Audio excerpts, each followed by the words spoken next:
Well, here it is the next day already. This is day 2 of our prepping for a cross-country tour. Yesterday, you might have recalled, we got the new tire mounted, spooned on, mounted and balanced on the front. That new Shinko 230 Tourmaster, nice outfit, new brake pads, new pistons all clean under calipers, tire balanced, we're all good up there. Oil change, new plugs. I always gap my plugs at bottom of the spec. Give them a little room to give that little gap of room to grow. Always got to give them room to grow. You know, even a gapper needs a room to grow. I did do something here that's kind of another science experiment. These plugs are for these bikes are DPR. What are they called? DPR 80A 9s. Okay, those are resistor plugs. There's a 7. That's an old one. Here's the plugs that I took out of it. They're burning nice, boy. I tell you what. See, here, want to see something really cool? Plug talk time. Can you see the end of that plug right there? If you could see the end of that plug, you would see along the edge here, along the edge of the steel, it's kind of blackened. That's from choking. But the ceramic is nice and tan color, all right? And when I put these plugs in there, when I first started out, back when I first bought the bike, I had to put new plugs in it. Well, I always gap them, like I said, tight. This one here has grown to about 35 thou on the gap, and I gapped it at 30 when I started, so it has opened 5 thousandths, all right? There's another one.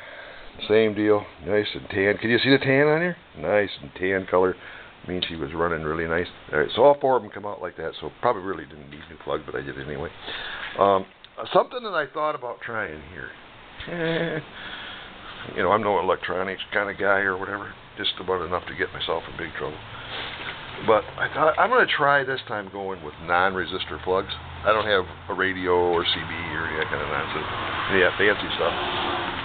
Really, I don't. I like to hear the wind and the sounds, people playing and people yelling at me, "Get out of here!" You know, that kind of stuff.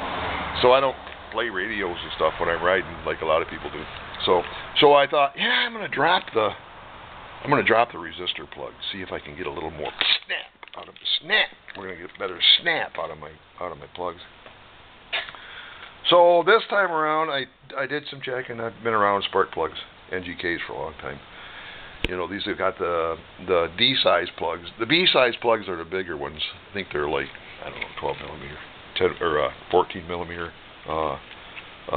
thread. These are like, I think these are like 12 across here. Okay, these are D plugs. C plugs. Maggie, my R1, takes a C plug. Other ones that take the C plug are those little Honda Mini Trails. Anybody fool around with those? Those little tiny. Those must be like an 8 millimeter or something. They're tiny, tiny, tiny plugs. Maggie takes those C plugs. But anyway, so I knew these were full length plugs. Okay, that's what the E stands for in plug language. H is a half length. So if you had a NGK B8HS, that would be a half length. It wouldn't be as long as that plug right there is. It'd be a half length.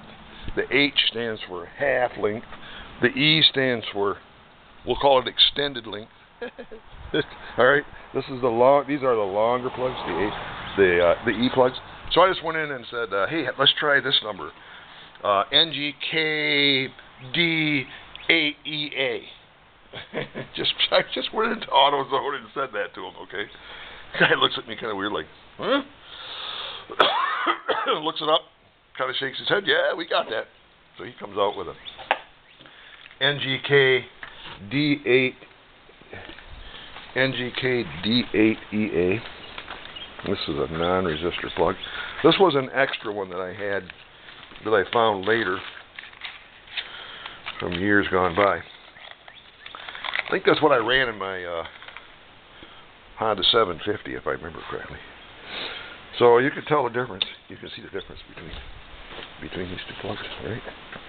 All right, there's the resistor plug, and it's got an extended length on it. see the extended length on the, whatchamacallit, but on the ceramic, on the tip. There we go.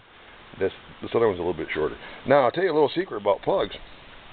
Long time ago, when I was really young, I was into like rebuilding little Honda motors and 3-wheelers and stuff, and I got to mix matching parts and trying to put 125 top ends on 100s, and that just screwing around, you know. And I thought all, like, if you had an E plug, that it really wouldn't make any difference if you needed an E plug, that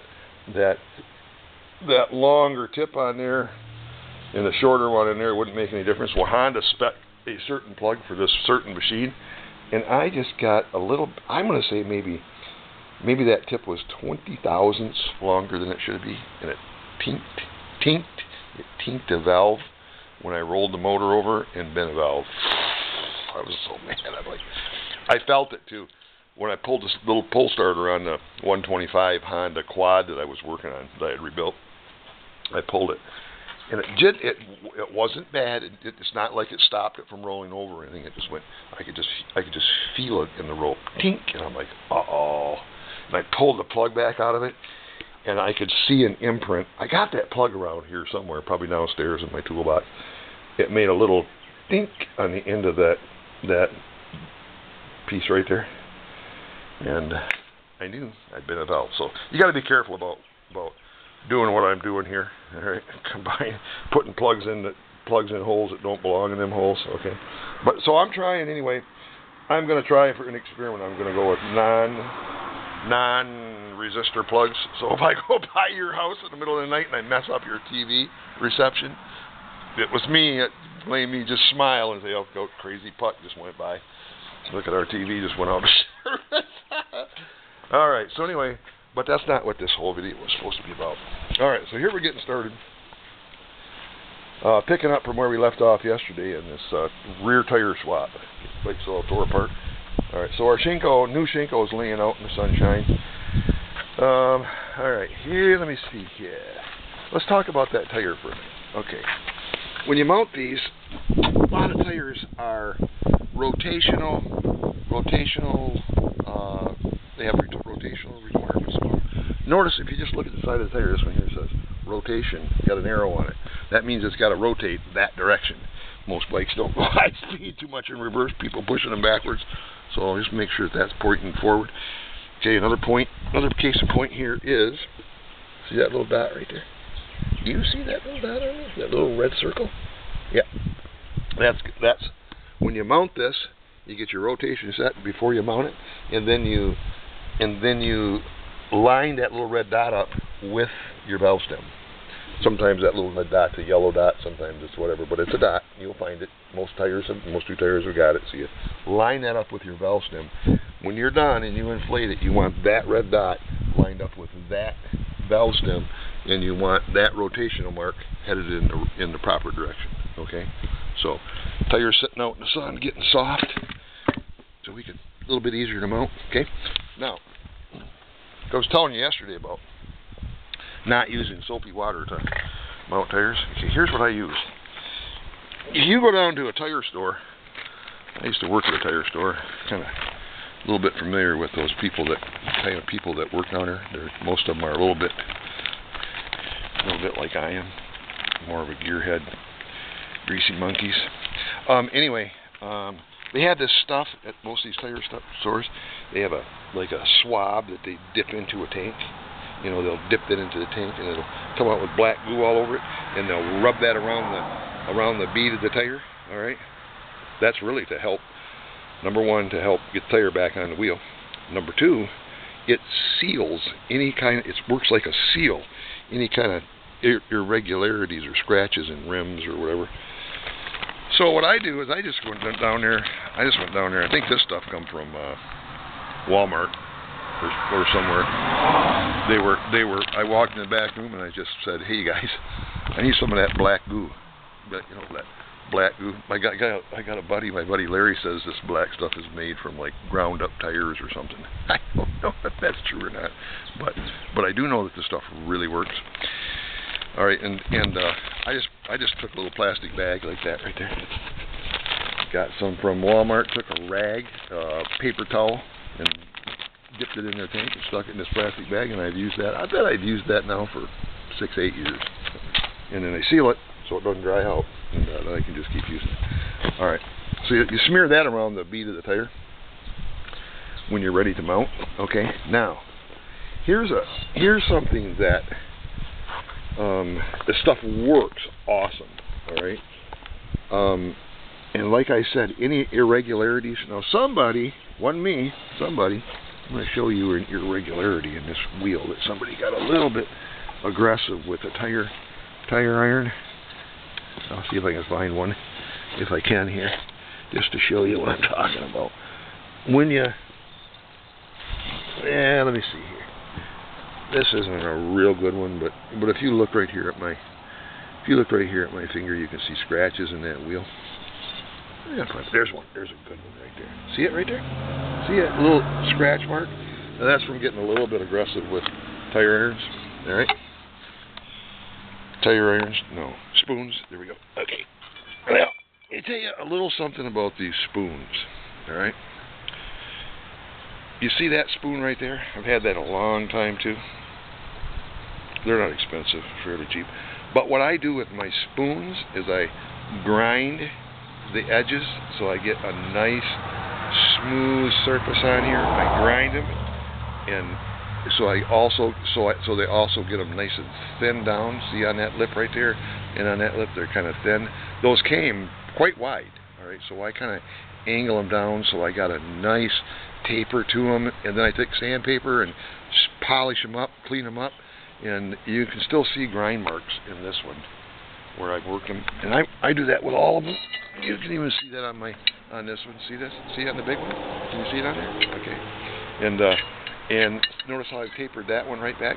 Well, the reason that I do that is because when I'm putting tires, taking tires on, taking tires off, whatever, putting tires on, taking tires off, I keep as much on the tire, more on the tire than on the rim, and any scratching that I'm going to do, I try to do it on the outside because I really don't care. Uh-oh, there, cat's out of the bag. I'd rather have scratches on the outside than scratches on the inside. Function before form is the way I live. Okay. Now, if you're inexperienced with spoons and you are worried about scratching your wheels and having to protect that, you can buy, I think they're called rim savers or something like that. It's just a piece of plastic that you put in between the spoon and the rim. Technically, I think you're probably supposed to use them all the time.